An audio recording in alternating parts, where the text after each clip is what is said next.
Assalamualaikum Bu Sophia. Waalaikumsalam. Bagaimana kabarnya hari ini? Alhamdulillah. Ini nih Bu, kita kan akan melakukan supervisi dengan Bu Sophia. Di kelas berapa Bu? Di kelas. Baik, sebelum kita ke supervisi, di sini kan ada proses-proses, ada tahapannya itu ya. Ada pra-observasi, ada observasi dan pasca observasi. Sekarang kita akan melakukan pra-observasi di mana di tahap ini saya akan mengajukan beberapa pertanyaan kepada Ibu terkait dengan pra-observasi yang akan dilakukan sekarang.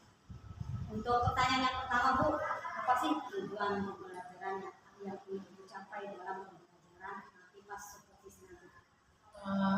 Untuk tujuan belajar melalui kegiatan mengamati tumbuhan lengkap, siswa dapat mengidentifikasi bagian-bagian tumbuhan dan fungsinya. Terus melalui kegiatan diskusi kelompok siswa dapat membedakan kegiatan tugas bersama atau pribadi dengan cepat. Itu tujuan pembelajaran. Intinya supaya siswa bisa mengidentifikasi bagian-bagian dan mengetahui fungsinya ya. Baik, untuk pertanyaan yang kedua, area pengembangan yang telah dicapai apa sih?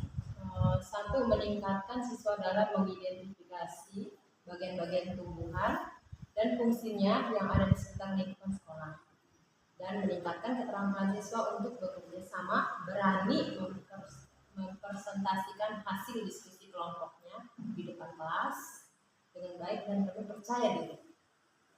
Baik, untuk pertanyaan yang terakhir Bu, strategi apa sih yang akan Ibu lakukan untuk bisa mencapai tujuan pembelajaran tersebut?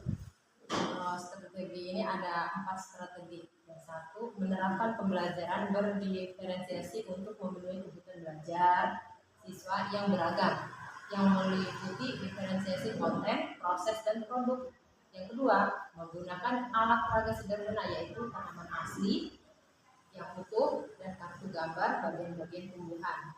Yang ketiga, mendampingi dan memberikan kepada setiap kelompok untuk menghasilkan produk. Dan keempat terakhir nih, metode yang akan digunakan mengamati tanaman dan gambar bagian-bagian tumbuhan, penugasan, diskusi, mengumpulkan informasi, dan mengkomunikasi. Udah sih. Baik Ibu, mungkin itu saja pertanyaan dari saya. Semoga nanti supervisi kita berjalan lancar. Iya.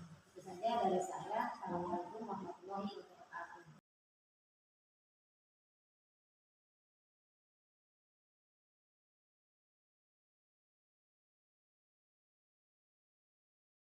Assalamualaikum.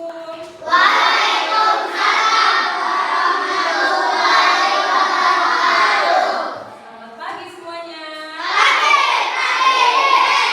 Apa kabar? Baik, alhamdulillah.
bagian tumbuhan dan apa?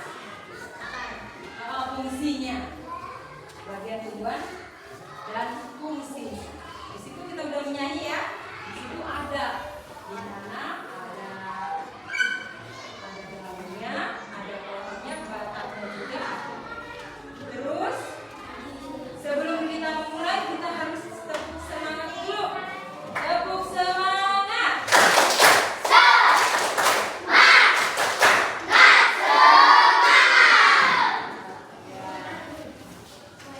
Kegiatannya kita akan bagi kelompok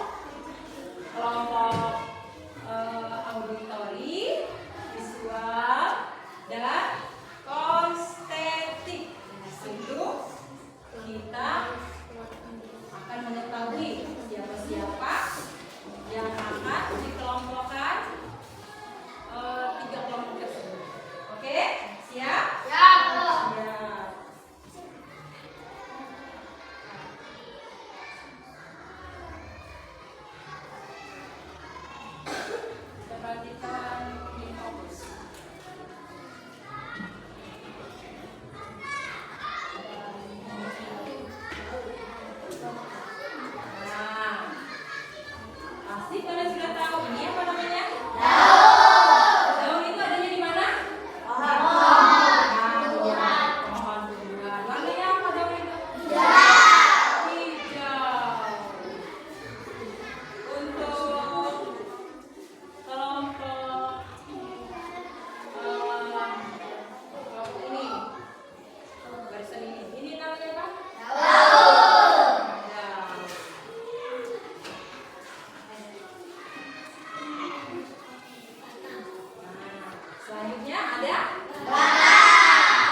kita mulai membahas tentang bagian-bagian tumbuhan beserta fungsinya. Yang pertama adalah akar. Akar adalah bagian tumbuhan yang biasanya terletak pada bagian bawah tanaman. Akar ini biasanya tertutup oleh tanah.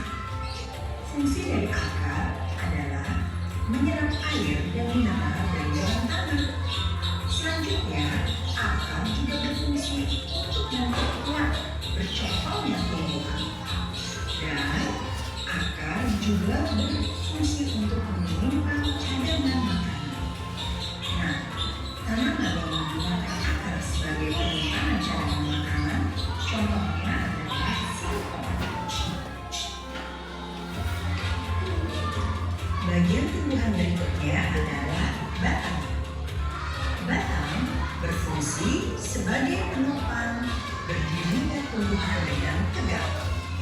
Selain itu, batang juga berfungsi sebagai alat pengangkut. Layaknya alat transportasi pada tumbuhan, batang bertugas untuk mengangkut zat hara dan air dari akar menuju ke daun. Lalu, batang juga yang bertugas untuk mengedarkan zat makanan yang telah diproduksi oleh daun ke seluruh bagian lain dari tumbuhan.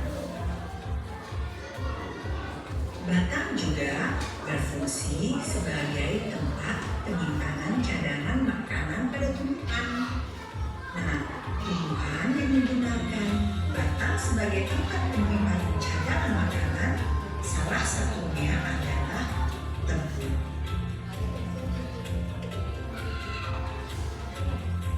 Daun. Daun adalah bagian tumbuhan yang berfungsi seperti dapur di rumah kita. Daun berfungsi sebagai tempat fotosintesis. Di daun inilah terjadinya proses pembuatan makanan pada tumbuhan. Daun juga berfungsi sebagai alat pernafasan. Di permukaan daun terdapat kulit daun yang biasa disebut sebagai stomata. Nah, melalui stomata inilah terjadinya pertukaran gas. Daun mengambil karbon dioksida dari udara dan melepas oksigen ke udara. Dengan demikian, semakin banyaknya tumbuhan akan semakin banyaknya oksigen di sekitar tumbuhan itu. Daun pun berfungsi sebagai tempat penguapan. Tidak semua air yang diserap oleh akar dipakai oleh tumbuhan. Sebagian air yang tidak digunakan akan dibuang melalui mulut daun dalam bentuk uap air. Bagian tumbuhan berikutnya adalah buah. Buah berfungsi untuk melindungi biji. Biji merupakan alat yang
Udah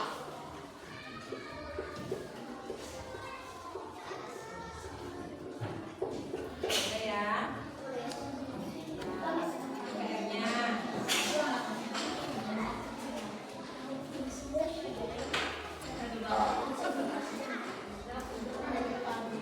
Pelajaran hari ini cukup. Ibu akhiri dengan Assalamualaikum warahmatullahi wabarakatuh. Warahmatullahi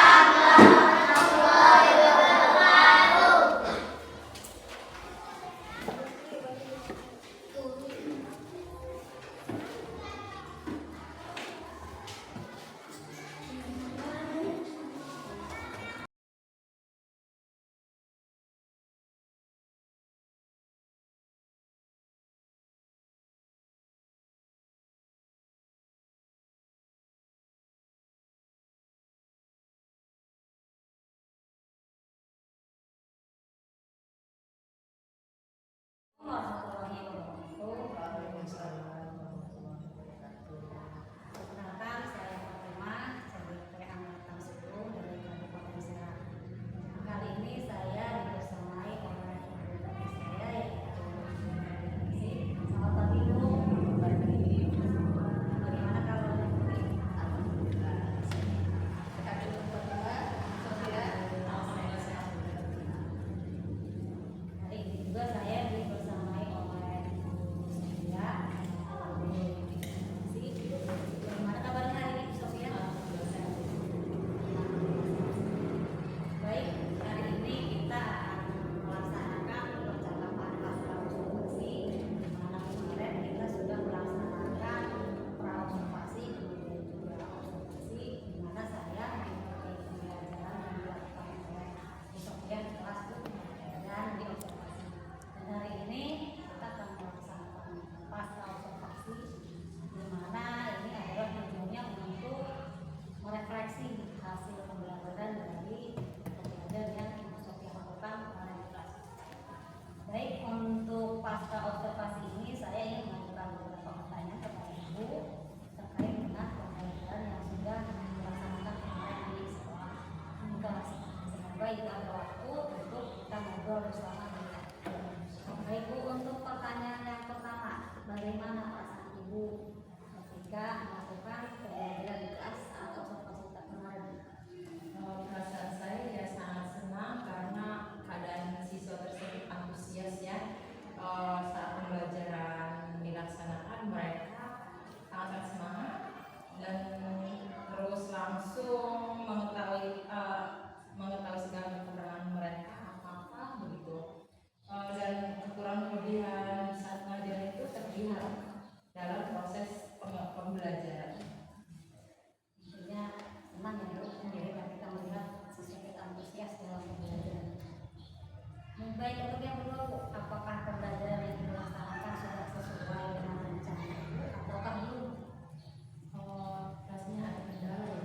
Soalnya pas waktu pembelajaran itu ada proses pembelajaran berlangsung, kendalanya itu pas proyektor itu Bu. Proyektor tiba-tiba tidak bisa digunakan di awal. Kendalanya itu pas penampilan materi tersebut Bu, itu kendalanya.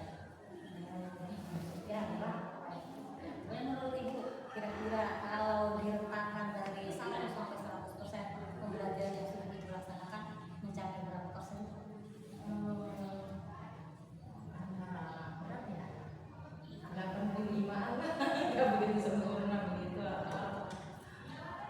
Boleh ya, sudah 85%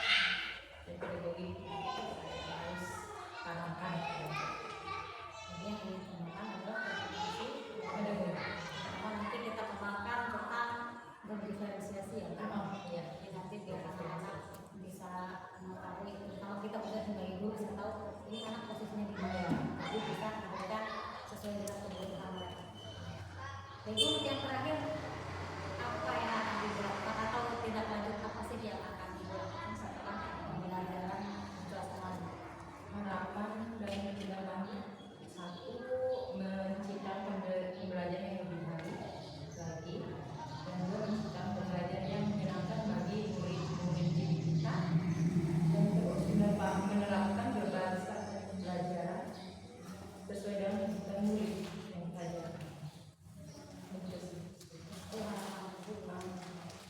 Sebenarnya ya betul, kalau misalkan kita mengetahui kebutuhan murid kemudian juga memberikan apa yang murid butuhkan, mungkin mereka akan senang Ya, nyaman. betul. Baik Ibu, mungkin itu saja pertanyaan dari saya. Terima kasih waktunya. Semoga nanti semuanya